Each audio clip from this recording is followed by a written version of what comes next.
미국의 스텔스 폭격기와 5세대 전투기들이 이란의 방공망 대부분을 초토화한 데 이어 이번에는 전혀 다른 차원의 전력이 전장에 등장했습니다.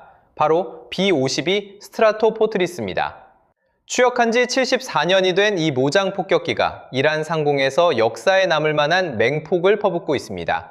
이란은 이미 전쟁에서 패배했다는 사실을 직감하고 있는 가운데 B-52 편대는 눈앞에 있는 모든 목표물을 가차없이 파괴해 나가고 있습니다. 이것은 단순한 군사작전이 아닙니다. 미국이 이란 정권을 영구적으로 제거하기 위해 장기전을 치밀하게 준비하고 있다는 명백한 신호입니다. 지금부터 이 전략의 전모를 낱낱이 짚어보겠습니다. 미국과 이란 간의 무력 충돌에서 현재 가장 주목할 만한 뉴스는 B-52의 전장 합류입니다. 크고 못생긴 뚱보라는 별명을 가진 이 폭격기는 이제 거의 자유롭게 이란 영공을 누비고 있습니다. 이는 이란의 방공체계가 사실상 기능을 잃었다는 것을 의미하며 이란 당국으로서는 미국이 최신 스텔스기가 아닌 오래된 비스텔스 폭격기를 투입해 추가 피해를 가하는 것을 속수무책으로 지켜볼 수밖에 없는 상황입니다.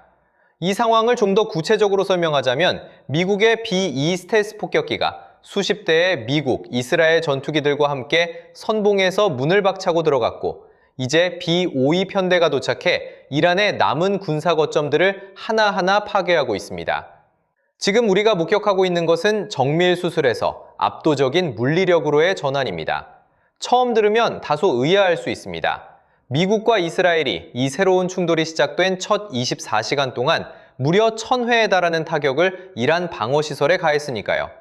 하지만 이 초기 공습은 철저하게 정밀 타격 방식으로 진행됐습니다. 공습에 앞서 사이버 작전이 먼저 수행됐는데 이란의 레이더망에 대한 전파 방해와 스푸핑, 즉 허위 신호 교란 작전이 펼쳐졌습니다. 통신이 마비되고 나서야 미국과 이스라엘의 첫 번째 타격파가 들어왔습니다. 방공망이 산산이 무너졌고 해군 및 공군 자산이 파괴됐으며 이란 지도부를 제거하기 위한 참수 작전도 실행됐습니다. 이미 사망한 이란 최고 지도자 알리 하메네이에 대한 타격도 그중 하나였습니다. 이 첫 24시간은 이란이 전혀 예상하지 못한 수준의 정밀 화력으로 가득 찬 불바다였습니다. 그러나 이란이 결코 예상하지 못한 것이 있었으니 미국이 이 모든 것을 단지 더 큰 것을 위한 밑작업으로 준비하고 있었다는 점입니다.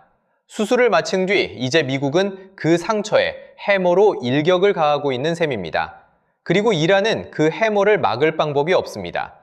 그렇다면 B-52는 구체적으로 이란에서 어떤 임무를 수행하고 있을까요? 먼저 이 폭격기가 전장에 가져오는 전력이 얼마나 막강한지부터 살펴보겠습니다.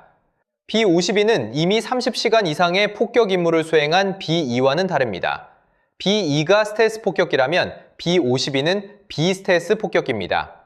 즉, B-2처럼 적의 레이더와 방공망을 몰래 뚫고 들어가는 것이 불가능합니다. 비용도 훨씬 저렴한 구형 폭격기죠. 그러나 B-52가 탁월한 능력을 발휘하는 것은 바로 제공권을 확보한 상황에서 지상 목표물을 초토화하는 것입니다. B-52의 탑재 능력은 약 32,000kg에 달하며 이 엄청난 탑재량을 활용해 정밀 유도 무기를 잔뜩 싣고 이란의 방어 잔재물과 군사 거점들을 파괴할 수 있습니다. 군사 전문가 맥스 애프터버너는 이에 대해 다음과 같이 분석합니다.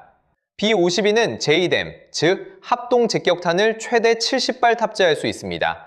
70발이라는 숫자 하나만으로도 이 폭격기가 가져오는 화력이 얼마나 어마어마한지 충분히 알 수 있습니다. JDAM은 공중 투하용 정밀 유도 무기로 500파운드, 1000파운드, 2000파운드 세 가지 종류가 있습니다. 이번 이란 작전에 투입된 B-52들은 아마도 1000파운드급 JDAM을 탑재했을 것으로 추정됩니다. 다만 애프터버너는 이 선택이 반드시 최선일지에 대해서는 의문을 제기합니다.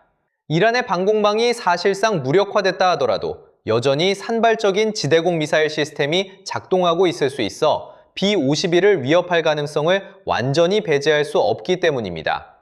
바로 이 이유 때문에 현재 이란에 투입된 B-52들은 JDAM 대신 JASSM, 즉 합동 공중대지 순항미사일을 탑재하고 있을 가능성이 높습니다. 이 아음속 순항미사일은 변형 버전에 따라 370km에서 최대 900km까지 날아가 목표를 타격할 수 있습니다. 즉, B-52는 이란의 남은 방공망이 닿지 않는 먼 거리에서 안전하게 미사일을 발사하고 폭격기 자신은 전혀 위협에 노출되지 않은 채 임무를 완수할 수 있습니다. 현재 B-52의 주요 타격 목표는 무엇일까요? 애프터버너에 따르면 핵심은 이란군의 지휘 통제 거점, 즉 C2 노드입니다. 이 시스템들은 이란이 남은 방어 전력을 지휘하고 조율하는 데 있어서 신경망과 같은 역할을 합니다. C2 노드가 하나씩 파괴될 때마다 이란의 군사 조직 운영 능력은 급속히 와해되고 있습니다. 미사일 발사 명령이 고립되고 탄약 재보급 속도는 극히 느린 데다가 생산시설까지 타격을 받고 있습니다. 이 속도로라면 이란의 재건 능력은 사실상 소멸 수준에 이를 것입니다. 다시 말해 B-52들이 파괴하는 것은 이란이 미국을 향해 들이밀 수 있는 유일한 위협 카드인 탄도미사일 전력의 근간입니다. 이 분석은 미국 국방부와도 일치합니다. 군사 전문 매체 워조는 미 공군 댄 케인 장군의 발언을 인용했습니다. 장군은 이란의 지휘 통제 체계가 심각하게 무너지고 있으며 그 이유 중 하나가 바로 정밀 타격에서 압도적 화력으로의 전환에 있다고 밝혔습니다. 케인 장군은 이렇게 말했습니다. 미 중부사령부는 개전 나흘째를 맞아 원거리 스탠드오프 탄약을 사용한 대규모 계획 타격에서 이란 상공에서 직접 수행하는 근접 정밀 타격 방식으로 전환하고 있습니다. 이제는 정밀함과 압도적 화력이 동시에 진행되는 새로운 국면에 접어든 셈입니다. 이란이 체감하는 고통은 이미 수치로 나타나고 있습니다. 개전 24시간 1000회 타격에 이어 72시간 안에 미국과 이스라엘이 합동으로 이란 내 목표물 2000곳을 타격한 것으로 집계됐습니다. B-52들이 이란의 방공망이 사실상 무방비 상태인 목표물들의 스탠드오프 미사일을 퍼부으면서 타격 빈도가 크게 증가한 것입니다. 인명피해도 막대합니다. PBS 뉴스에 따르면 이란 보건부는 3월 4일 기준으로 최소 920명이 사망했다고 발표했습니다. 다만 민간인인지 군인인지는 불명확합니다. 이스라엘 일간지 예루살렘 포스트는 이보다 더 충격적인 수치를 전했는데 첫 번째 타격파에서만 이란 이슬람 혁명 수비대 소속 병력 1000명 이상이 사망한 것으로 추산된다고 보도했습니다. B-52 편대가 공세를 이어가고 있는 지금 이 순간에도 사상자 수는 계속 늘어나고 있을 것입니다. B-52 편대의 등장이 미친 가장 결정적인 영향은 방어 측면에서 나타나고 있습니다. 앞서 언급한 바와 같이 C2 노드를 지속적으로 타격하면서 이란이 이 전쟁에서 활용할 수 있는 가장 강력한 무기, 바로 탄도미사일 전력이 급격히 무력화되고 있습니다. 이란 감시기관 이란 워치에 따르면 2022년 미 중부사령부는 이란의 탄도미사일 보유 수량을 3000발 이상으로 추정했습니다. 이란은 이번 전쟁 이전에도 이스라엘과 미군 기지에 대한 공격으로 이 보유량을 상당 부분 소모해왔으며 전쟁 개시 시점에 이스라엘 방위군 IDF는 이란의 잔여 미사일이 약 2500발 수준이라고 분석했습니다. 여전히 결코 적지 않은 숫자입니다. 하지만 B-52들 덕분에 이란은 이 미사일들을 제대로 활용하지 못하고 있습니다. C2 노드가 파괴되면 미사일 발사 명령을 조율하는 능력이 사라집니다. 여기에 미사일 발사 시설에 대한 직접 타격까지 더해지면 이란이 자랑하던 미사일 전력은 껍데기만 남게 됩니다. 그리고 이것은 이미 숫자로 증명되고 있습니다. CNN은 3월 4일 보도에서 케인 장군의 발언을 다시 인용하며 이란의 탄도미사일 발사 능력이 빠르게 붕괴하고 있다고 전했습니다. 장군은 이렇게 밝혔습니다. 오늘 아침 현재 미 중부사령부는 꾸준히 진전을 이루고 있습니다. 이란의 지역 탄도미사일 발사 횟수는 개전 첫날 대비 86% 감소했습니다. 최근 24시간에만 23%가 추가 감소했습니다. 여기에 보너스라 할 수 있는 결과도 있는데 이란의 자폭 드론 공격 성공률은 73%나 줄었습니다. 이 수치들은 이란의 군사 전략 전체가 서서히 무력화되고 있음을 보여줍니다. 그 핵심에는 B-52들의 지속적이고 집중적인 공습이 있습니다. 그러나 B-52 투입이 천재적인 전략이라고 불리는 이유는 단순히 이 파괴력 때문만은 아닙니다. 그 진짜 이유를 이제 설명하겠습니다. 미국 트럼프 대통령은 3월 2일 이란과의 전쟁이 일부의 예상보다 훨씬 길어질 수 있다는 점을 시사했습니다. 미 당국은 이번 충돌이 4주에서 5주 이상 지속될 것으로 내다보고 있으며 트럼프 대통령은 미군이 그보다 훨씬 더 오래 작전을 지속할 수 있는 능력을 갖추고 있다고 강조했습니다.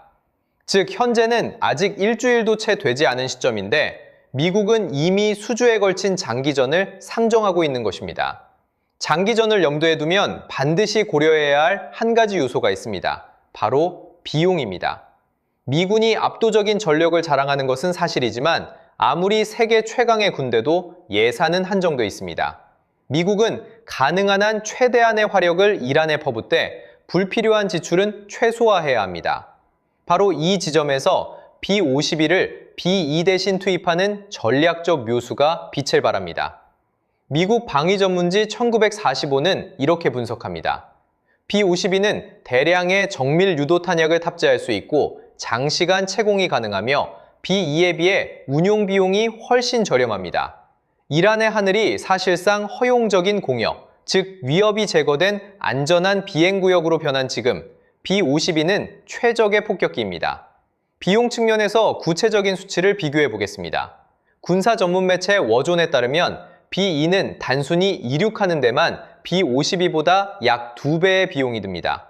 B-2의 스텔스 코팅 유지 비용과 고강도 정비 비용이 그 차이를 만들어냅니다. B-2는 이란에 가해진 초기 정밀 타격, 이른바 충격과 공포 단계에 가장 적합한 폭격기입니다. 하지만 그 단계가 끝나고 나면 B-2는 물러나고 다른 폭격기가 그 자리를 이어받습니다. 직접 비용도 무시할 수 없습니다. B-2 한 대의 제작 비용은 약 20억 달러, 우리 돈으로 약 2조 7천억 원에 달합니다. 만약 이란 상공에서 B-2 한 대라도 격추되거나 기체 결함이 발생한다면 그것은 막대한 예산의 손실을 의미합니다. 반면 B-52는 어떨까요? 미국은 현재 노후화된 B-52 함대를 현대화하기 위해 2021년까지 150억 달러를 투자했으며 총 486억 달러 규모의 업그레이드 프로그램을 추진해 이 폭격기들을 2060년까지 운용하기 위한 계획을 세워두고 있습니다. 현재 미 공군이 운용 중인 B-52는 76대이며 대당 비용은 약 6억 4천만 달러로 추산됩니다. 최초 제작 당시의 비용까지 인플레이션 조정 후 더하면 대당 약 11억 4천만 달러 수준입니다. 여전히 큰 금액이지만 20억 달러짜리 B-2와 비교하면 훨씬 감당 가능한 수준입니다. 운용 비용도 마찬가지입니다. 미국 내셔널 인터레스트 지에 따르면 B-2 폭격기는 비행 시간당 약 20만 달러의 운용 비용이 발생합니다. 이번 이란 타격 작전에서 B-2들이 30시간 이상 공중에 머물렀다는 점을 감안하면 한 번의 임무에만 600만 달러가 넘는 비용이 소요된 셈입니다. 반면 B-52의 시간당 운용 비용은 약 7만 달러입니다. 인플레이션을 감안하더라도 B-2 비용의 절반 수준에 불과합니다. 워존의 분석과 정확히 일치하는 수치입니다. 순수하게 비용만 놓고 보더라도 B-52로의 전환은 탁월한 선택입니다.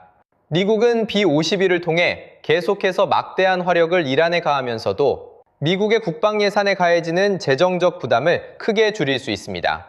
트럼프 행정부가 예상하는 4주에서 5주 또는 그 이상의 장기전을 고려한다면 이 전환은 전쟁을 지속 가능하게 만드는 데 핵심적인 요소입니다. 이제 현재 이란이 처한 전황을 총체적으로 정리해 보겠습니다. 이란의 상황은 결코 좋지 않습니다. 탄도미사일 전력의 붕괴와 방공망 파괴에 대해서는 앞서 살펴봤는데 이란의 방공체계가 얼마나 취약했는지를 좀 더 들여다볼 필요가 있습니다. 애프터버너는 이미 전쟁이 시작되기 전부터 이란의 통합 방공체계는 서방 국가들의 수준에 한참 못 미쳤다고 평가합니다. 실제로 B-52와 다른 폭격기들이 이란의 방공망을 산산조각내는 과정에서 중국제 지대공 미사일 및 레이더, 러시아제 지대공 미사일 및 레이더 시스템들이 줄줄이 격파됐습니다. 이란은 전쟁이 시작되기도 전에 이미 방공 게임에서 지고 있었던 것입니다. 군사기술 전문 매체 아미테크놀로지는 3월 3일 기사에서 더 충격적인 사실을 보도했습니다. 이란의 방공 시스템은 애프터버너가 언급한 정품 중국 러시아제 장비만이 아니라는 것입니다. 이란이 보유한 방공망의 상당 부분은 러시아의 S-300과 중국의 HQ-7 미사일 시스템을 자체적으로 역공학, 즉 리버스 엔지니어링에서 만든 복제품들입니다. 지금까지 실전에서 한 번도 검증되지 않은 것들이죠. 막상 실전에서 사용해보니 이 복제품들은 기대에 훨씬 못 미치는 성능을 보였습니다. 게다가 혁신 없는 역공학은 치명적인 약점을 그대로 물려받습니다.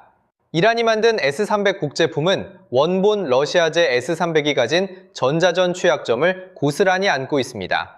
예를 들어 이스라엘이 S300 레이더 시스템의 전자전 약점을 이용하도록 설계한 아이스브레이커 미사일이 이 복제품들에도 그대로 통한다는 것이 이번 전쟁에서 실증됐습니다.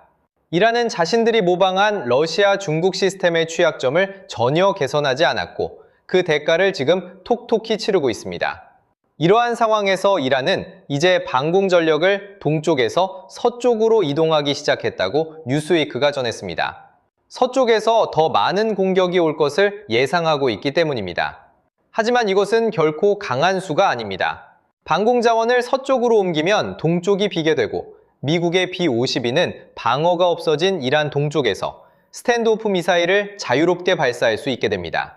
테헤란과 이스파한이 초기 타격 이후 다소 강화된 방공망을 갖추게 됐다 하더라도 그것이 미국과 이스라엘의 공습을 막을 만큼 충분하지는 않습니다.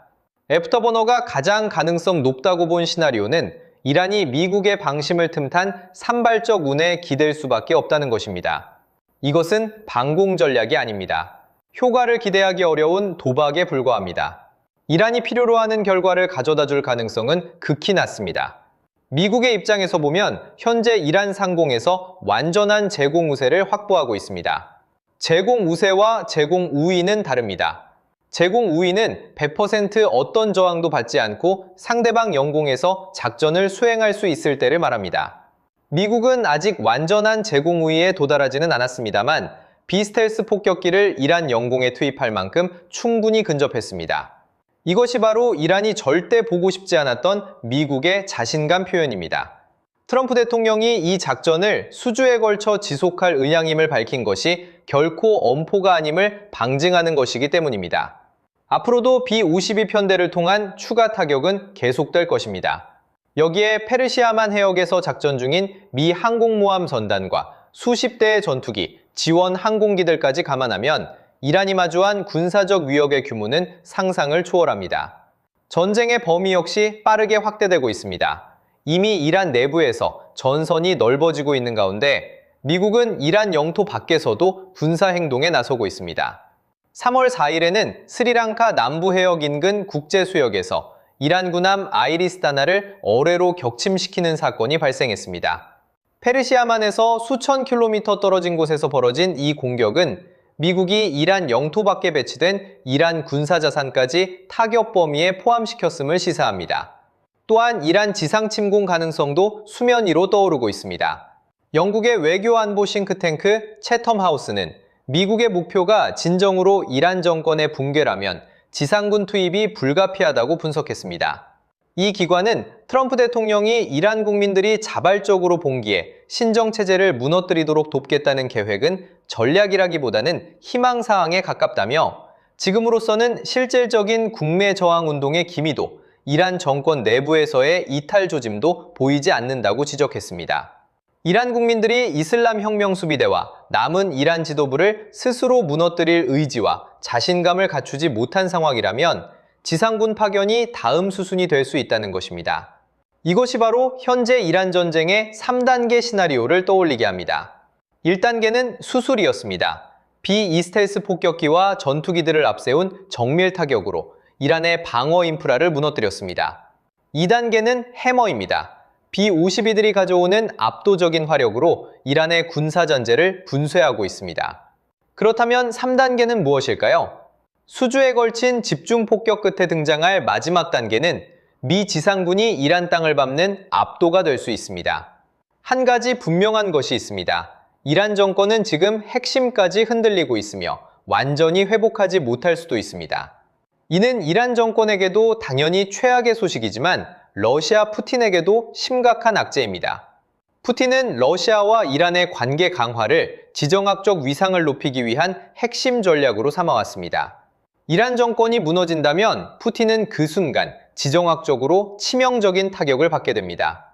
이 파장이 어디까지 미칠지에 대해서는 다음 보도에서 계속 이어가겠습니다.